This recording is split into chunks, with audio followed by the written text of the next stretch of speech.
So I was saying before the battery went down.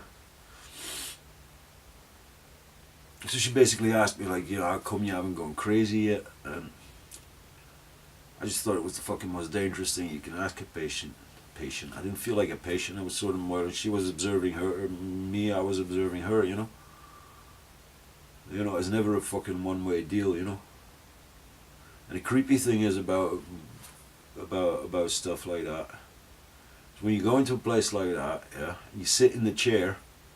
It's like all the fucking remnant energy of the fucking people that came before you that sat there and really went into their fucking pain and really went into their fucking guilt, or were really sitting there just chatting while in time because they don't have a fucking clue what's really wrong with them, or they don't want to know, or whatever. But most people just really just don't fucking get it, I mean.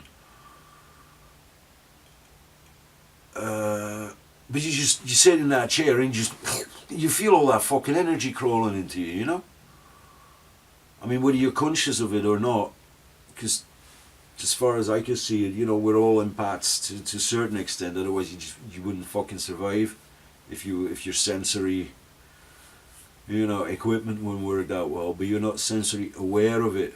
You know what I mean?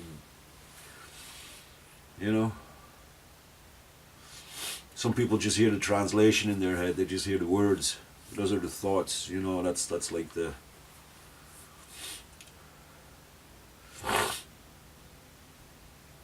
I was almost going to say, in a way, it's the afterbirth. And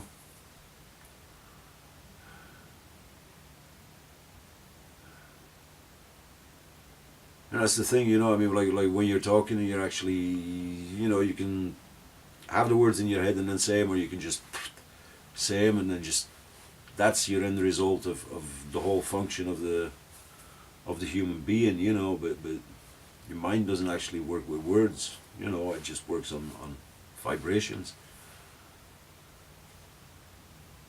frequencies,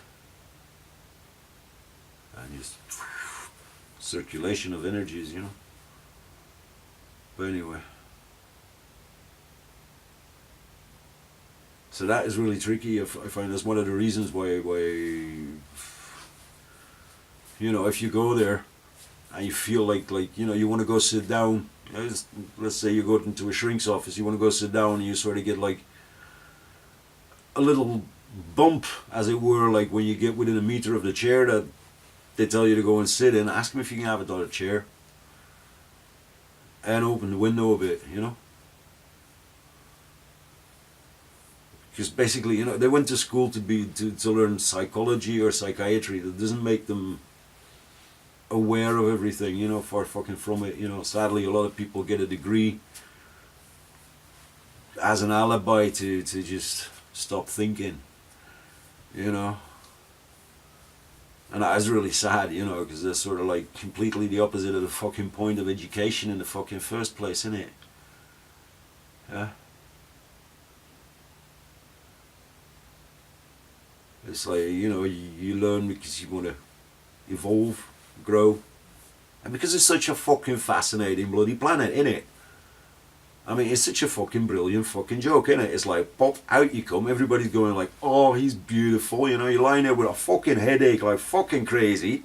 I mean, this kid is like hanging in the womb, like nice and warm, if it's a nice person, it's nice and warm. Otherwise, it's like warm and yucky and stressy, I mean, think of it, and you get squashed down, and then you just totally get like,